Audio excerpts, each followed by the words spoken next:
दोस्तों, ये कहानी ज़्यादा पुरानी नहीं है। राकेश नाम का एक लड़का शहर की एक बड़ी कंपनी में नौकरी करता था। उसकी उम्र यही कोई 30-24 साल थी। उसे किसी भी भूत प्रेत पर कोई विश्वास नहीं था। वो इसे सिर्फ दिमाग का एक भ्रम समझता था। एक दिन उसकी कंपनी में कुछ ज़रूरी काम आ गया था।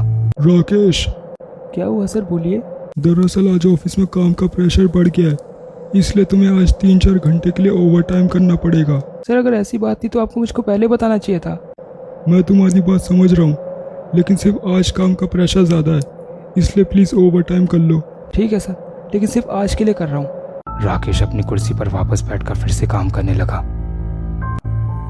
नींद के मादे उसकी आंखें बार बार बंद हो रही थी। वो काम करते करते पूरी तरह से थक चुका था और उसे इंतजार था तो सिर्फ काम खत्म होने का, ताकि वो अपने घर जाने के लिए निकल सके। रात के करीब 12 बज चुके थे और उसका काम भी खत्म हो चुका था।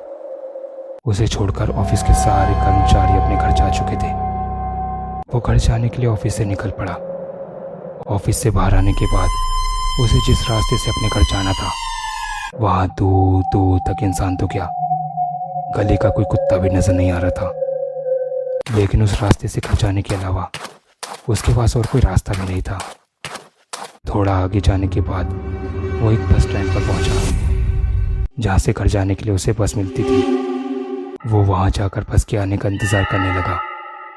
बस आने में भी काफ़ी समय बाकी था। अचानक से एक अघोरी बाबा उसके पास आकर खड़े हो गए। बाबा के पास एक पीढ़ी थी जिसे वो बड़ी अजीब ढंग से पी रहे थे।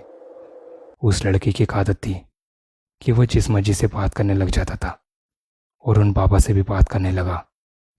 बातों ही बातों में उस लड़के ने बाबा से कहा, बाबा, मैं किसी भूत प्रेत को नहीं मानता। बेटा, तुम मानो या ना मानो, लेकिन तुम ये ना कहो कि भूत प्रेत नहीं होते, ये सब होते हैं। इतना सुनकर वो लड़का हंसने लगा और बाबा से बोला, बाबा, अगर भूत प्रेत सचमुच में होते तो हमको दिखाई क्यों नहीं देते? क्या आप मुझे कोई भूत प्रेत दिखा सकते हैं? बाबा समझ गए थे कि अब इसे भूत दिखाना ही पड़ेगा। उन्होंने उस लड़के को एक कब्रिस्तान चलने के लिए कहा। वो लड़का भी चलने के लिए तैयार हो गया। वो दोनों कब्रिस्तान जाने के लिए जिस रास्ते से गुजर रहे थे, वहाँ पर अजीब अजीब तरह की आवाज़ें उस लड़के के मन में डर पैदा कर रही थी। उसे मन ही मन थोड़ा डर तो लग रहा था, और वह जैसे तैसे हिम्मत करके बाबा के साथ चलता रहा और आखिरकार वो दोनों उस कब्रिस्तान में पहुंच ही गए। लड़का सोच रहा था कि यहाँ आकर उसने कोई गलती तो नहीं की। वो दोनों अंदर गए और फिर बाबा ने उस लड़के को ज़मीन पर बैठने के लिए कहा। फिर उन्होंने ज़मीन पर एक कील काटकर उसमें एक सफ़ेद धागा बांधा और उसका दूसरा छोर उस लड़के के हाथ में पकड़ा दिया। अब उस लड़के को थोड़ा डर लग रहा था।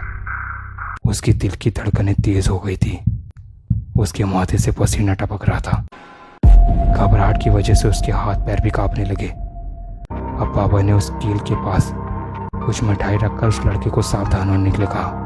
बेटा, थोड़ी देर बाद एक आत्मा इस मिठाई को खाने के लिए आएगी, और जब तक वो मिठाई खाकर चली ना जाए तब तक तुम इस धागे को अपने हाथ से छोड़ना मत, वरना बहुत बुरा हो सकता है। इतना कहकर बाबा ने मंत्र पढ़ना शुरू कर दिया और लड़के से आंख बंद करने के लिए कहा। उस लड़के ने भी अपनी आंखें बंद कर ली।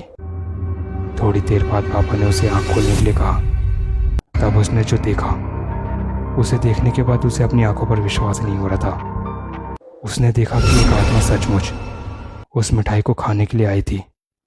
अब उसे समझ ही नहीं आ रहा था कि आखिर वो क्या करे। ऐसा डरावना नज़ारा देखकर उसके रोंगटे खड़े हो गए। ना चाहते हुए भी उसके हाथ से वो धागा छूट गया और वो कब्रिस्तान से निकलकर बाहर भागने लगा। उसका दिल जोर जोर से धड़क रहा था। जैसे तैसे वो अपने घर पहुंच गया और अपने कमरे में जाकर सो गया।